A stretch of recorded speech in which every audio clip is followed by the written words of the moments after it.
Good morning.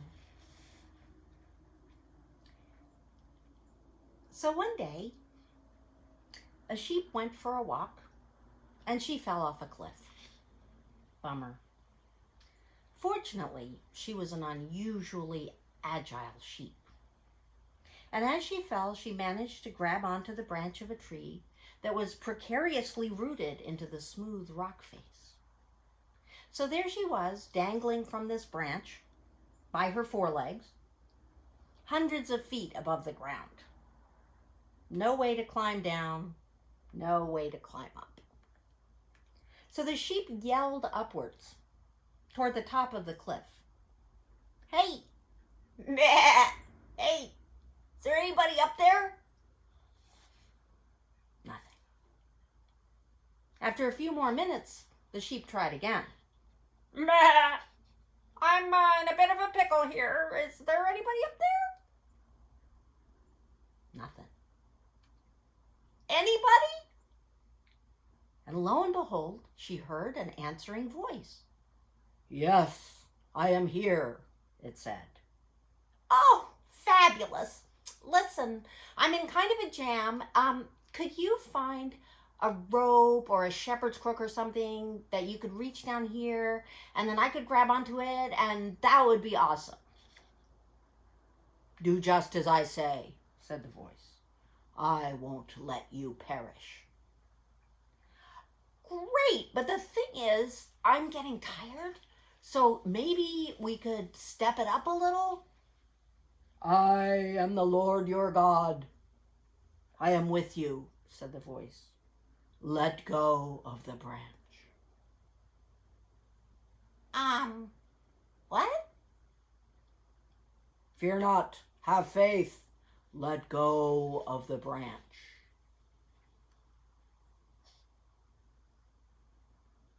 Is there anybody else up there?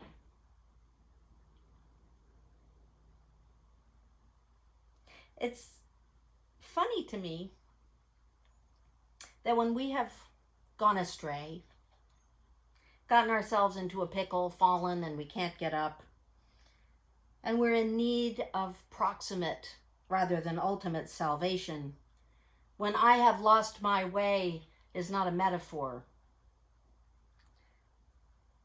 In those real situations, we kinda hope an actual human being will show up to help us. Is there anybody up there? A man or a woman in the midst of a crisis isn't picky about who shows up at the top of the cliff, as I have learned firsthand from my work as a law enforcement chaplain working with game wardens in the state of Maine. Catholics, Jews, atheists, New Agers, Pentecostal Christians, and for that matter, resentful ex-convicts with a rap sheet as long as your arm, all these people who would presumably ordinarily disdain the help of a middle-aged lady minister wearing a uniform and a badge, all of them turn out, nonetheless, to be able and wonderfully willing to make use of me when they need someone.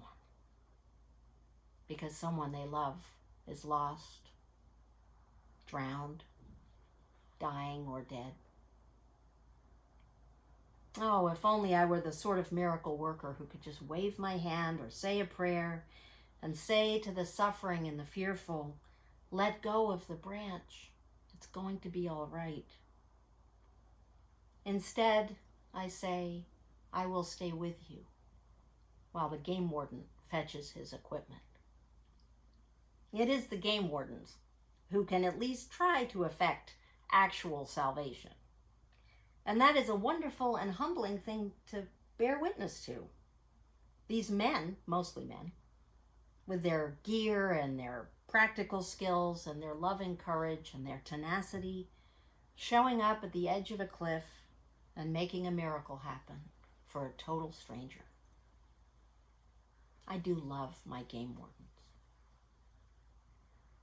A chaplain colleague of mine said the other day, you know, Kate, a good shepherd had better smell like sheep.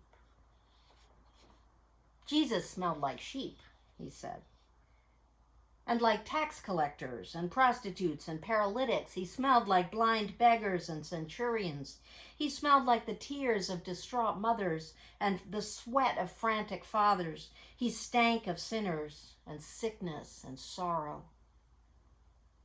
The good shepherd has to smell like sheep. I like that.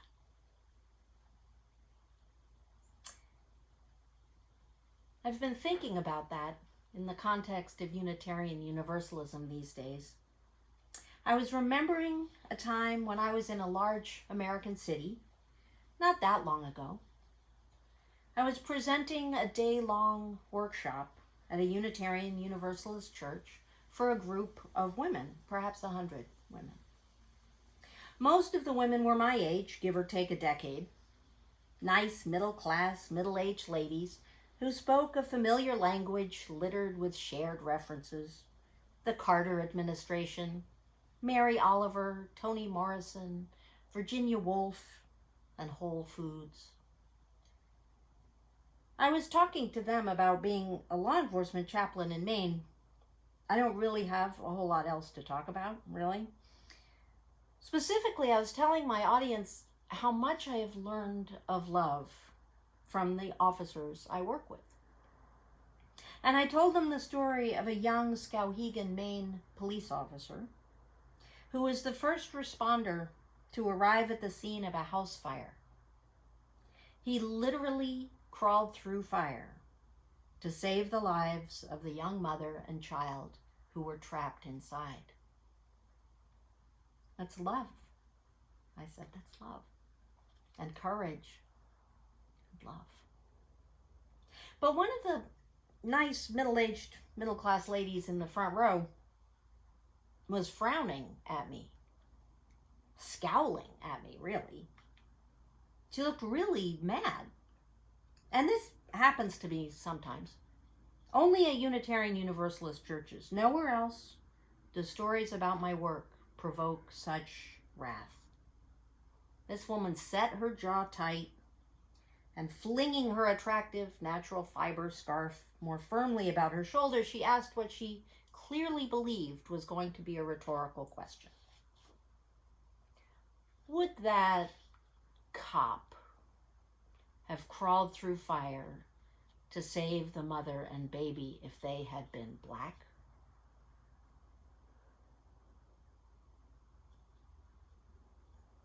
I said, I don't know. The police officer was black. The mother and the baby were white. But I don't think any of them were thinking about that at that time. The police officer smelled of smoke and fear. He stank that day, the way true saviors do. How should we, Unitarian Universalists, love the wayward sheep? Or do we want to? Would we rather not get the smell of wool grease and manure on our hands? It's the tone of that woman's voice, the one in the front row at the Unitarian Universalist Women's Workshop. The way she asked her question, would he have saved the mother and child if they had been black? It's that tone that haunts me. Though she probably wouldn't phrase it this way, being a UU, I think that woman probably counts herself a shepherd. Not as the shepherd, maybe, but certainly one of those who is in the midst of saving the world. So I imagine some guy dangling from the branch with 100 yards of air between his body and the stones below. And he cries out, "Help, help." And the woman hears him. "Are you a police officer?" she asks. "Yes, I am." And because she is a Unitarian Universalist in 2020, she replies with that fastidious anger in her voice. let go of the branch.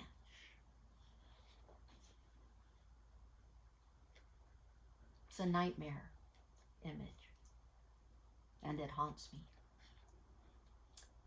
How do we love the wayward sheep? Or should we love the wayward sheep at all? I mean, it could be a bad person, a mass murderer who's dangling from the branch.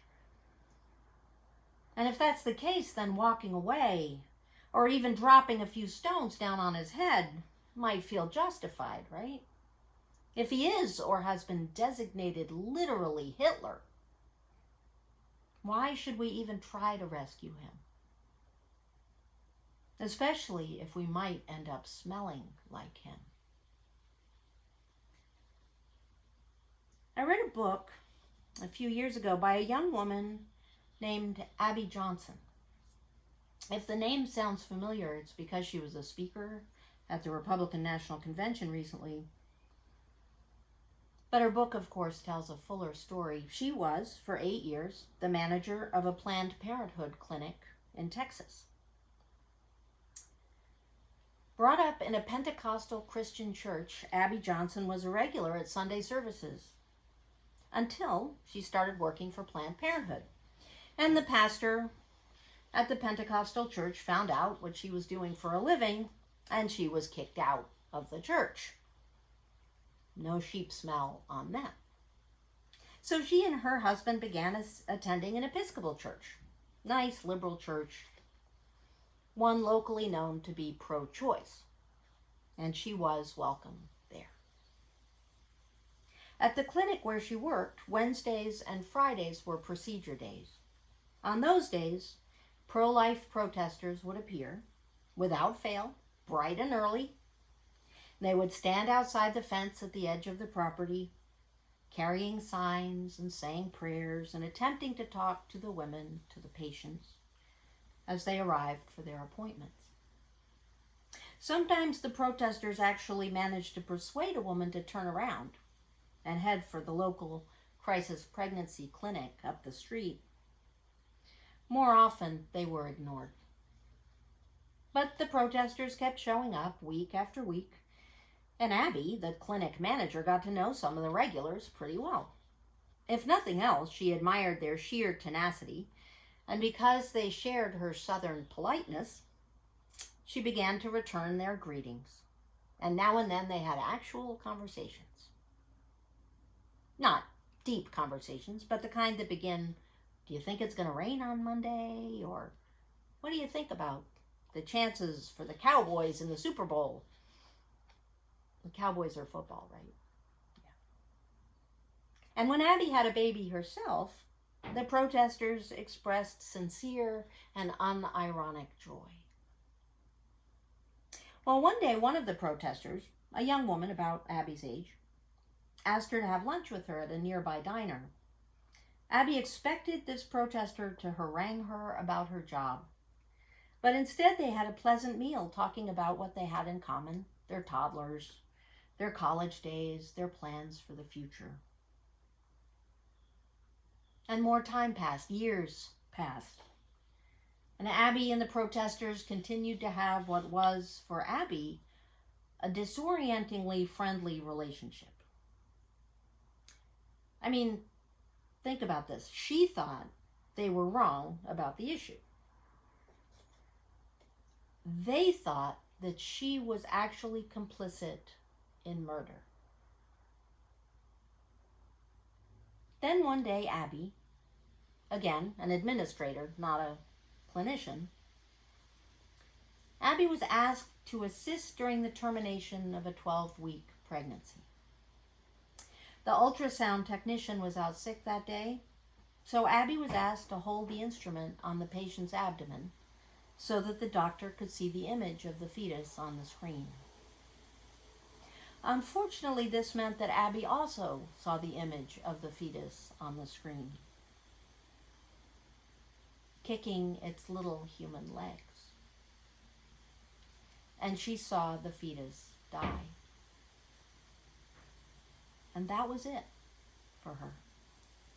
She walked out of the clinic and into the arms of the pro-life protesters who had been there week after week for 8 years. They smelled like sheep. Or maybe she smelled like sheep and they smelled like shepherds.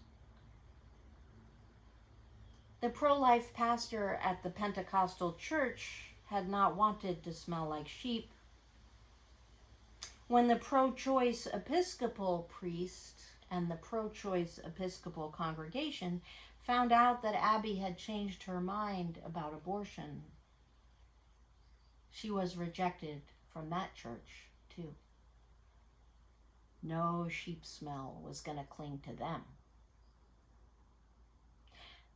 This isn't a story that I'm intending to change your mind on choice, by the way. Instead, I'm just thinking about those pro-life protesters. How patiently they showed up and even showed love for Abby Johnson, despite believing heart and soul that she was participating in the killing of babies, right there in the building in front of them. And they did not despise or shun her. They didn't speak to her with scorn. They loved her even when she should not have seemed lovable to them at all. And in the end, from their point of view and from Abby's point of view, they saved her. As Unitarian Universalists, we claim to honor the free and responsible search for truth and meaning. We claim to tolerate different ideas, different ways of seeing the world. We claim to love beyond belief. The pseudonymous psychologist Scott Alexander has questioned those who, like us, lay claim to tolerance. Quote, they would claim that they are tolerant because they do not despise gays, lesbians, bisexuals, asexuals, blacks, Hispanics, Asians, transgender people, and Jews, he writes. But if you ask that same person a simple question, well, what's wrong with gay people? The answer is immediate. Well, what do you think I am? Nothing's wrong with gay people. What do you think? I'm a homophobic bigot? Great. But then Alexander says you aren't actually tolerating anybody or anything. In fact, you've mistaken tolerance for approval or fellowship or friendship. The word tolerance implies that there is something to tolerate. I like Alexander's definition of true tolerance. Respect and kindness shown to members of an outgroup. Not respect and kindness towards members of what other people define as an outgroup, but rather respect and kindness toward people that are out of your group, as you yourself define it. That definition reflects Christian values like grace and charity, both of which strongly imply there is something that God or our neighbor is going to have to forgive, something that has to be tactfully overlooked in our relationships with others. If there's nothing to forgive, nothing to overlook, no patience required, there's no tolerance. There's no grace, there's no charity, and there is no, let's face it, isn't this the attraction of intolerance? There's no stink of sheep.